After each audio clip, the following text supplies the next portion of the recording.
Lotus reality and agro farming వారు premium farm land projects మన పొలం ఫేజ్ 1, 2 మరియు 3 కంప్లీట్ చేసుకొని మన పొలం phase 4 Wasar village at Narayana Khed లో ఆగస్టు 15 ఇండిపెండెన్స్ డే రోజు గ్రాండ్ లాంచ్ చేయడం జరుగుతోంది.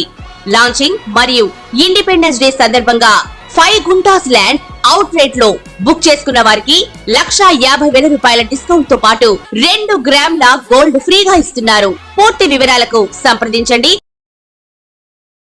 నమస్కారం అందరికీ. వాళ్ళ మనతో పాటు మన స్టూడియోలో డాక్టర్ ఆర్బి సుధా గారు ఉన్నారు. Celebrity astrologer and life coach అటు ప్రెసెంట్ అయితే కుజస్తంభనం జరగబోతుందంట. మరి ద్వాదశ రాశుల వారికి ఎలా ఉండబోతుంది, ఎలా ఉంటే పరిహారాలు ఏం చేసుకోవాలనేది మేడం అడిగి తెలుసుకుందాం. ఇంకెందుకు వీడియోలోకి వెళ్తాం.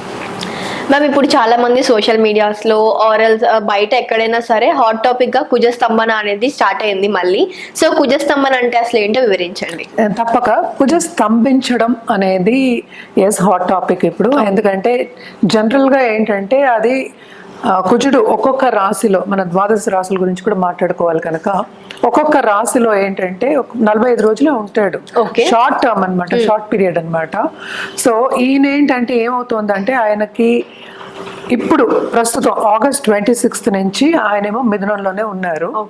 ఆయన మళ్ళా కర్కాటకానికి వస్తున్నారు అనమాట. కర్కాటకానికి వచ్చినప్పుడు ఆయన నీచపడతారు. సో ఇప్పుడు కుజుడేమో మిథునంలో ఉంటే మిథునానికి అధిపతి ఏమో బుధుడు. బుధుడు అగైన్ ఏంటంటే ఎనిమి అవుతాడు అనమాట. మనం జనరల్ గా ఏంటంటే ప్లానెటరీ పొజిషన్స్ కానీ ప్లానెట్స్ కానీ ఇప్పుడు 9 ప్లానెట్స్ ఉన్నాయి. 9 ప్లానెట్స్ కి ఏంటంటే ఫ్రెండ్షిప్స్ అనేది మాట్లాడుకుంటాం, ఎనిమిటీ అనేది మాట్లాడుకుంటాం. సో మార్స్ కి అంటే కుజుడికి బుధుడు ఎనిమి అవుతాడు అనమాట. సహజంగానే ఫ్రెండ్షిప్ దాంట్లో మన ఎనిమి అని తీసుకున్నాం. సో ఒక ఎనిమి ఇంట్లో ఉండి అలాగే కర్కాటకానికి వచ్చినప్పుడు నీచ పడతాడు. సో కర్కాటకానికి వచ్చినప్పుడు నీచ పడినప్పుడు స్తంభన అనేది జరుగుతుంది. అంటే ఏంటంటే, సో సింపుల్ ఎగ్జాంపుల్ చెప్పాలంటే మనకి ఒంట్లో బాగాలేదు, నలతగా ఉందనుకో, మనం చేయలేము కదా, సో పడుకోవాలి లేకపోతే రెస్ట్ తీసుకోవాలి అనుకుందాం కాసేపు. సో అక్కడే ఆగిపోతాం కదా, మిగతా పనులన్నీ ఆగిపోతాయి. సో అది స్తంభించడం అంటే అదనమాట. సో స్తంభించడం అనేది మనం retrograde motion plus retrograde motion కూడా మనం నీచ పడినప్పుడు చెప్తాము. అలాగే మనం ఏంటంటే ఇప్పుడు రావుకేతులతో కలిసి ఉన్నప్పుడు కానీ లేకపోతే కొంచెం retrograde motion in enemies house అనుకుందాం, అలాంటప్పుడు ఏంటంటే పనులు అనేవి జరగవు అంత ఈజీగా. మనకి తెలిసిన ఇంకో విషయం ఏంటంటే కుజుడు అనేవాడు మనకి ఇచ్చేది ఎప్పుడు అగ్రెసివ్నెస్ ఇస్తాడు అనమాట, కరేజ్ ఇస్తాడు. ఇవన్నీ ఎందుకు కావాలి మనకి, ఒక లైఫ్ లో కావాలి కదా ఇవన్నీ. ఎందుకు కావాలి, ఒక పనిని మనం పూర్తి చేయాలి అన్నప్పుడు ఏ పనైనా సరే, అది చిన్న పని అవ్వచ్చు పెద్ద పని అవ్వచ్చు, వాళ్ళ దీన్ని బట్టి ఉంటుంది. అది పూర్తి చేయాలి అన్నప్పుడు మనకి ఆ ధైర్యం అనేది కావాలి, నమ్మకం అనేది కావాలి. ఇవన్నీ ఏంటంటే ముందుకు సాగడానికి ఒక సూచనలే కదా. సో ఇవన్నీ ఏంటంటే కొంచెం తగ్గుతాయి అన్నమాట.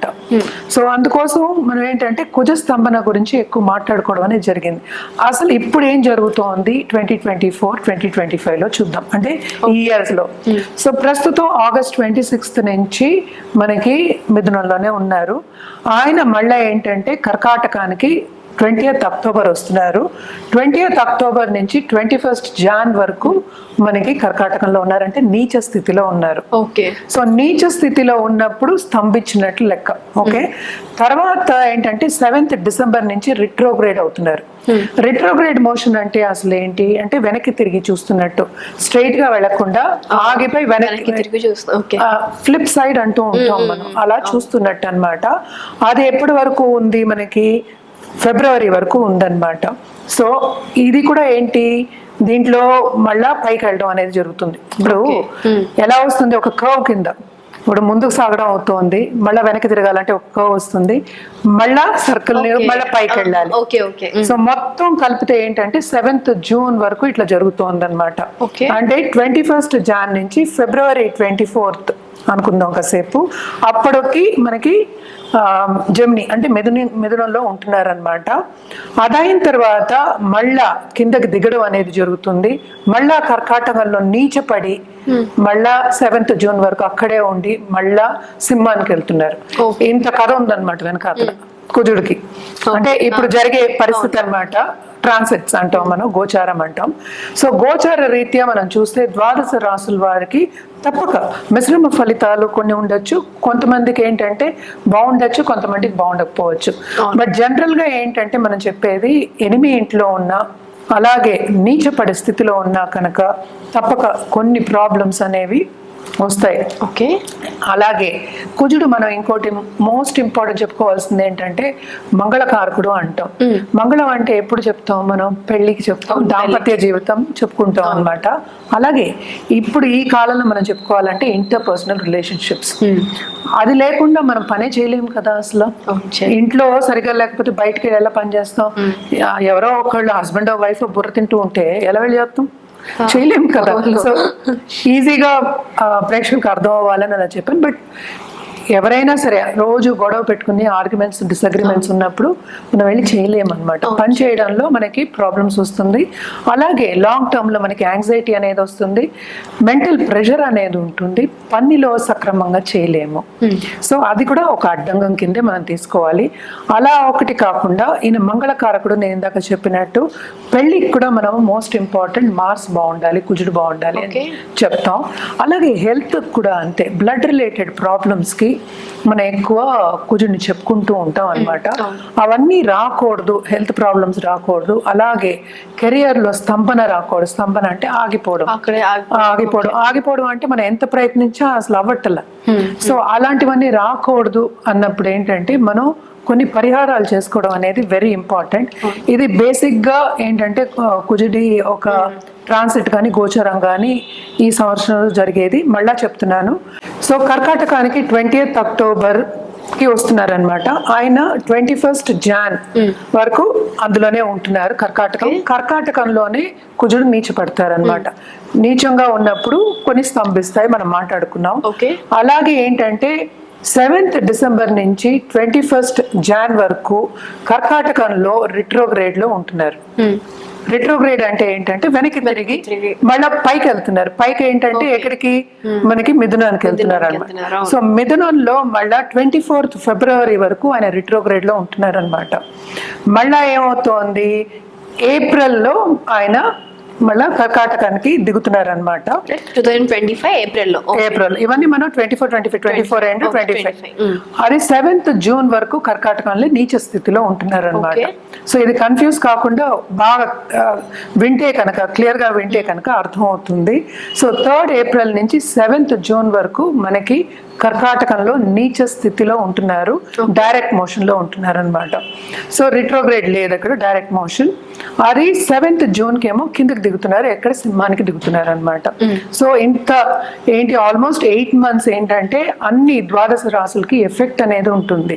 నేను ఇందాక చెప్పినట్టు ఇవన్నీ హెల్త్, అట కుటుంబ విషయం, అలాగే పెళ్లి విషయం, love relationship and also status, ఈ అన్నిటికీ ఏంటంటే భంగం కలుగుతుంది, స్తంభిస్తుంది అని చెప్పడానికి ఇంత వివరణ మనం ఇవ్వాల్సి వచ్చింది అనమాట.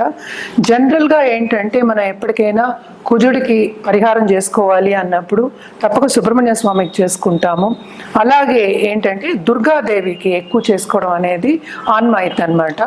సో జనరల్ గా ఏంటంటే మనం ఓం కుజాయ నమః అని మనం మంత్రం కంటిన్యూస్ గా చాంట్ చేసుకోవచ్చు అన్నమాట.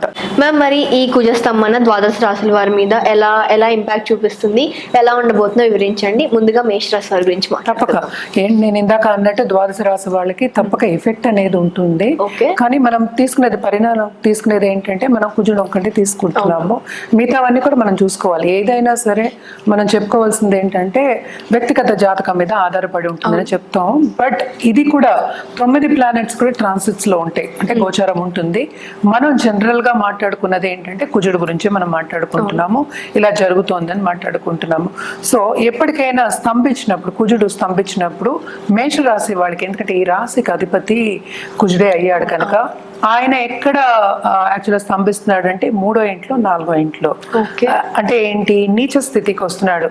ఎవరైనా సరే ఇప్పుడు ఒక వ్యక్తిగతంగా ఒక వ్యక్తి ఉన్నాడు, ఆయన నీచ స్థితికి వస్తే ఆయన పని చేయగలడా? లేదు. ఉండకూడదు. సో ఏదైనా సరే కెరియర్లో వీళ్ళకి తప్పక అడ్డంగాలు అనేవి ఎక్స్పెక్ట్ చేయాలి. మనం రెండు విధంగా మాట్లాడుకోవాలి, ఎందుకంటే ఇది రిట్రోగ్రేషన్ ఒకటి ఉంది, ఒకటేమో డైరెక్ట్ మోషన్ ఉంది. ఇంకోటి ఏంటంటే మనకి ఎనిమి ఇంట్లో ఉన్నాడు, అలాగే ఏంటంటే మనకి డైరెక్ట్ మోషన్ కూడా ఉంది, అన్నీ ఉన్నాయి. రిట్రోగ్రేషన్, డైరెక్ట్ మోషన్, మళ్ళా నీచ స్థితి ప్లస్ ఎనిమి ఇంట్లో, ఈ 4. సో 8 నెలల్లో ఇవి జరుగుతున్నాయి అన్నమాట. సో మిశ్రమ ఫలితాలే మనం ఎక్కువ చెప్తాము. కానీ మేషరాశి వాళ్ళకి రిట్రోగ్రేషన్ అయినప్పుడు మాత్రం తప్పక వాళ్ళకి ఇబ్బందులు పడుతూ ఉంటారు, ఎస్పెషల్లీ కెరియర్ విషయంలో, అలాగే డబ్బు సంపాదించే విషయంలో. ఎందుకంటే బిజినెస్ పీపుల్ కూడా ఉంటారు కదా, అండ్ పెద్ద పెద్ద బిజినెస్లు చేసే వాళ్ళందరికీ కొంత లాసెస్ వచ్చే ఛాన్సెస్ ఉన్నాయి అని చెప్పాలన్నమాట. ఎస్పెషలీ ఏంటంటే ఆఫ్టర్ 21st of January మనం చెప్పుకున్నాం డేట్ల నేను. అండ్ ఆల్సో మనం చూసాము అంటే ఈ మిథునంలో ఉన్నప్పుడు, అంటే కుజుడు మిథునంలో ఉన్నప్పుడు తప్పక వీళ్ళకి కొన్ని ఇబ్బందులు ఎక్కడ దేంట్లో వస్తుంది అంటే దాంపత్య జీవితంలో ఎడబాటు వచ్చే ఛాన్సెస్ ఎక్కువ కనిపిస్తున్నాయి. అలాగే ఫ్రెండ్స్తో కూడా, ఫ్రెండ్స్ అండ్ ఫ్యామిలీతో కూడా కొన్ని డిసగ్రిమెంట్స్ అనేవి తప్పవన్నమాట. అలాగే మనం సూచన వీళ్ళకి చెప్పేది ఏంటంటే కొంచెం జాగ్రత్తగా, అంటే ఇన్వెస్ట్మెంట్ చేసుకున్నప్పుడు కొంచెం జాగ్రత్తగా చూసి లాంగ్ టర్మ్కి చేసుకోవడం అనేది మంచిది. అలాగే ఏంటంటే వీళ్ళకి 7th June తర్వాత చాలా బాగుంటుంది. అంటే మనం 2025 మాట్లాడుకుంటున్నాము. సో నెక్స్ట్ ఉగాది అయిన తర్వాత వీళ్ళకి జూన్ వరకు, అదే అంటే ఇప్పటి నుంచి 7 June, August 26 మనం ఇంకా మనం సెప్టెంబర్లోనే ఉన్నాము. సో ఇప్పుడు 8 నెలలు, ఆల్మోస్ట్ 8 నెలలు ఉన్నాయి అన్నమాట. సో కొంచెం జాగ్రత్తగా ఉండడం అనేది మంచిది. ఎందుకంటే వీళ్ళకి ఇబ్బందులు వచ్చినప్పుడు ఏంటంటే డీలా పడిపోకుండా రెమెడియల్ మెషర్స్ చేసుకోవడం, పరిహారాలు చేసుకోవడం అనేది ఎక్స్ట్రీమ్లీ ఇంపార్టెంట్. కెరియర్ మాత్రం తప్పక స్తంభిస్తుంది. అలాగే జాతక రీత్యా మనం చూసామంటే కొంతమందికి ఉద్యోగాలు పోయే ఛాన్సెస్ కూడా ఎక్కువ కనిపిస్తున్నాయి అన్నమాట, దీని మూలాన్ని, ఈ ట్రాన్సిట్స్ మూలాన్ని. సో జాగ్రత్తగా ఉండడం అనేది మంచిది. అలాగే కరేజ్ అంటే ఏంటంటే నేను చేయగలను అనేది సెల్ఫ్ డౌట్ ఉండకూడదు. ఆ సెల్ఫ్ డౌట్ కూడా వచ్చే ఛాన్సెస్ ఉన్నాయి. సో ఫిలాసఫికల్గా అలాగే స్పిరిచువల్ గ్రోత్ అనేది తెచ్చుకోవడం అనేది వెరీ వెరీ ఇంపార్టెంట్. అందుకే ఎలా తెచ్చుకుంటాం మనం? డైలీ పూజ చేయడం కానీ, లేకపోతే ఒక జపం చేయడం కానీ, అలాగే మంత్రం ఏదైనా సరే, అందుకనే కుజాయ నమః అని చెప్పి మంత్రం చేసుకుని, అలాగే నవకర స్తోత్రం చదువుకోవడం చాలా చాలా మంచిది.